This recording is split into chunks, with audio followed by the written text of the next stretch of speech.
Kapapasok lang, Bunso Mix Malino may bago ng makakatambal, sino siya ating kilalanin.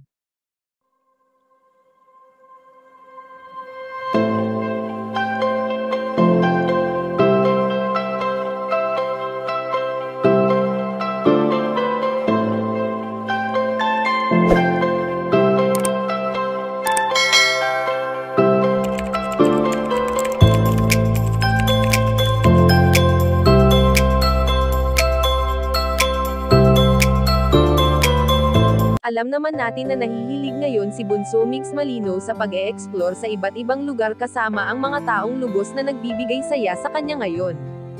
Hindi man buo ang pamilyang mayroon ang binata, ngunit sa puso't isipan niya ay para bang walang kulang dahil never na nawala sa kanyang mga alaala ang mga taong una nang nagmahal sa kanya. Sa makatuwid nga ay palagi pa ring dala-dala ni Bunso Mix Malino ang mga bagay na noon ay kanyang natutunan sa mga taong kanyang minamahal, isa na nga dito ang alaala na iniwan ng kanyang prinsesa na si Cutie Mahal.